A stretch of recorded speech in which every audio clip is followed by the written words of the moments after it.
Hi hello guys, இந்த வீடியோவில் யாரை பற்றி பார்க்க போகிறோம் அப்படின்னு சொல்லி பார்த்தீங்கன்னா, அபிஷிகா இந்த வாரம் என்ன பாட்டு பாடியிருக்காங்க, கூடயே திவினேஷ் கூடயும் பாடியிருக்காங்க இந்த ஒரு பாட்டு அப்படின்னு சொல்லலாம்.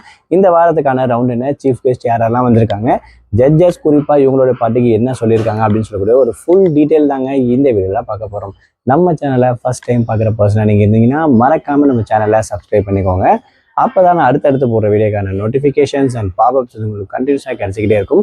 அது மட்டும் இல்லாமல் இந்த வீடியோ பற்றி உங்களுக்கான கருத்துக்கள் ஏதாச்சும் இருந்துச்சுன்னா தாராளமாக நீங்கள் கமெண்ட் பாக்ஸ்லையும் மென்ஷன் பண்ணலாங்க.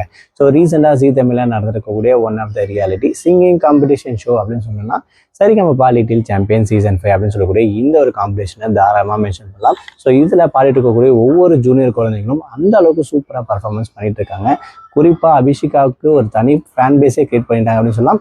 இவங்களுடைய பர்ஃபார்மன்ஸ் அந்த அளவுக்கு எனர்ஜெட்டிக்காக இருக்கும் அப்படின்னு கூட சொல்லலாம். ஸோ ஒவ்வொரு வாரமும் புது புது ரவுண்டை கனெக்ட் பண்ணிட்டு இருக்கக்கூடிய இந்த ஒரு டீம் இந்த வாரம் வந்து பார்த்தீங்கன்னா ராஜா ராணி அப்படின்னு சொல்லக்கூடிய இந்த ஒரு ரவுண்டை கனெக்ட் பண்ணுறாங்க. இதில் மோஸ்ட்லி பசங்க பார்த்தீங்கன்னா டூயட்டாக வந்து பார்த்து பாட்டு பாடி செலக்ட் பண்ண மாதிரி தான் பாடிட்டு வந்திருக்காங்க அப்படின்னு கூட சொல்லலாம். அது மட்டும் இல்லாமல் ஸ்பெஷல் கெஸ்ட் வந்து பார்த்தீங்கன்னா அதாவது கிருத்தி ஷெட்டி அப்படின்னு சொல்லக்கூடிய இவங்களும், அது மட்டும் இல்லாமல் கௌரி கிஷன் அப்படின்னு சொல்லக்கூடிய இவங்க 2 பேரும் வந்திருக்காங்க. ஸ்பெஷல் கெஸ்ட் ப்ளஸ் என்ஜாயும் பண்ணியிருக்காங்க இந்த ஷோ அப்படின்றத தாராளமாக சொன்னாங்க. ஸோ அந்த வகையில் இவங்க பாடியிருக்கக்கூடிய பாட்டு வந்து பார்த்தீங்கன்னா நினைத்தேன் வந்தாய் 100 வயது அப்படின்னு சொல்லக்கூடிய இந்த ஒரு பாட்டை பாடி ரொம்பவே அசத்திருக்காங்க.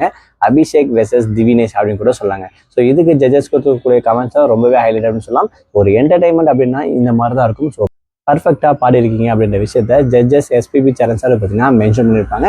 அது மட்டும் இல்லாமல் அபிஷிகா வந்து இந்த ரவுண்டு இந்த சீசனை பொறுத்த வரைக்கும் one of the best performer அப்படின்றது கூட சொல்லலான்ற விஷயத்த ஸ்ரீனிவாசன் சாரும் மென்ஷன் பண்ணியிருப்பாங்க. ஸோ இதை பற்றி நீங்கள் என்ன நினைக்கிறீங்க? அபிஷிகாவை எத்தனை பேருக்கு பிடிக்கும்? கூட திவினேஷம் வந்து பாடியிருக்காரு. இந்த சீசனை பொறுத்த வரைக்கும் உங்களுடைய ஃபேவரட் பர்சன் யார்? இல்லைப்பா எனக்கு இவங்கள தான் பிடிக்கும் அப்படின்னு சொல்லி நீங்கள் யாரை நினைக்கிறீங்களோ அந்த பர்சன் பெரிய மறக்காமல் கமெண்ட் பாக்ஸில் மென்ஷன் பண்ணுங்கள்.